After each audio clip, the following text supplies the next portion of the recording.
হয়, কোভিড-19 যি দ্বিতীয় লহৰ এক ভয়ংকৰ মহামাৰী ৰূপ ধাৰণ কৰিছে, সেই সময়তে এছাম ভুৱা দণ্ডাধীশে পিয়াপি দি ফুৰিছে যোৰহাটত। দেখা গৈছে প্ৰকৃত দণ্ডাধীশক দেখা নাপালেও আপুনি দেখা পাব ভুৱা দণ্ডাধীশ, ভুৱা ডক্টৰ, ভুৱা MVI। আজি এতিয়া উপস্থিত আমি যোৰহাট চিনামৰাত আৰু ভিডিঅ'জন তপনে দেখুৱাব এখন গাড়ী। এইখন গাড়ী হয়তো আপুনি ৰাস্তা ঘাটে দেখিব executive magistrate Titabar AS 23F 647 এইখন মেজিষ্ট্ৰেটৰ গাড়ী। আপোনালোকে ভুল নাযাব, এইখন সঁচা মেজিষ্ট্ৰেটৰ গাড়ী নহয়, ভুৱা মেজিষ্ট্ৰেটৰ গাড়ী। যিজন আজি এজন যুৱকক ধৰা পৰিছে, যোৱাবাৰ 2020 চনতো তেখেতক দেখা গৈছিলে মেজিষ্ট্ৰেটৰ ৰূপত, ডক্টৰৰ ৰূপত আৰু বিভিন্ন ৰূপত দেখা গৈছিলে। আজি চিনামৰা আৰক্ষী থানাৰ তৎপৰতাত সেইজন যুৱকক আটক কৰিবলৈ আহিছে। চিনামৰা আৰক্ষীৰ ভাৰপ্ৰাপ্ত বিষয়া আছে, আমি তেওঁৰ ওচৰলৈ যাম যে কি ৰূপ লৈ কিদৰে কেনেদৰে মানুহক ঠগি আহিছে এই ভুৱা ডক্টৰে। অকল আজিয়ে নহয়, তেওঁ কেইবাবাৰ জেলো খাটি আহিছে সেইজন ব্যক্তিয়ে। আমি পোনে পোনে গৈছোঁ যোৰহাট চিনেমা থানাৰ ভাৰপ্ৰাপ্ত বিষয়া হিমাংশু গোহাঁইৰ ওচৰলৈ। আপোনালোকে কেনেকৈ গম পালে এই ভুৱা যিজন মেজিষ্ট্ৰেট? হয়, তেখেতে নিজে আহিছিল। প্ৰায় 9 মান বজাত আমাৰ আৰক্ষী চকীত আহি তেওঁ উপস্থিত হ'ল। আমাৰ কৰ্তব্যৰত যিসকল আৰক্ষী লোক আছিল তেওঁলোকক বিভিন্ন দাবী ধমকি দিলে, ক'লে IC-ক মাতিব লাগে সোনকাল। তো তেওঁলোক মোৰ ওচৰত গ'ল, মই আহিলোঁ। আহি পেলাই তেখেতে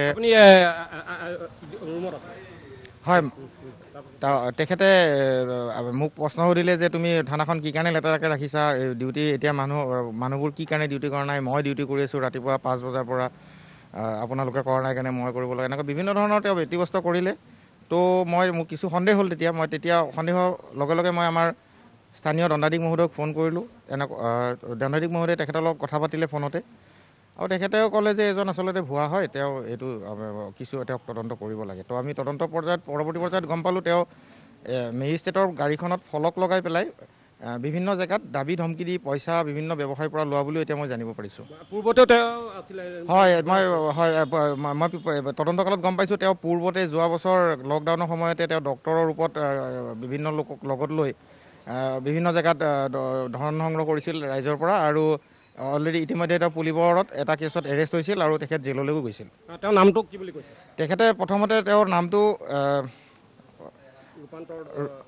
হয় অকণমান পাহৰিছোঁ নামটো, তেখেতে বেলেগ এটা নাম, বিভিন্ন নাম হয় হয় পিছত তেওঁ জানিব পাৰিছে তেওঁৰ নাম বিশ্বজিৎ দত্ত হয়। হয়, চাওক আপোনাৰ দণ্ডাধীশৰ প্ৰয়োজন আছে। এটা কোভিডৰ যিটো দ্বিতীয় লহৰ, সেই দ্বিতীয় লহৰৰ লগে লগে প্ৰকৃত দণ্ডাধীশক আপোনালোকে দেখাত হয়তো নাপাব। আপোনালোকে ভুল নাযাব এনেকুৱা মেজিষ্ট্ৰেটক লৈ, ওচৰৰ থানা বা আৰক্ষী বিষয়াক আপোনালোকে জনাওক যদিহে সন্দেহ হয়। কিন্তু আজি এই দত্তপদধাৰী যিজন যুৱক, সেই যুৱকজনে বিভিন্ন সময়ত বিভিন্ন ব্যৱসায়ীৰ পৰা তেওঁ পইচা দাবী কৰি আহিছে। তৎসত্বেও তেওঁৰ যিটো বৃত্তি, সেই বৃত্তিটো এৰিব পৰা নাই যিহেতু লোভৰ কাৰণে। আজি সেইজন ভুৱা যিজন ডক্টৰ আছিল পূৰ্বতে, এইবাৰ মেজিষ্ট্ৰেটৰ ৰূপত দেখা পাইছে, আৰু দেখা পাই তেওঁ আৰক্ষীৰ জালত ভৰি দিছে, আৰু এইদৰে বিভিন্ন স্থানত পিয়াপি দি ফুৰিছে ভুৱা দণ্ডাধীশ।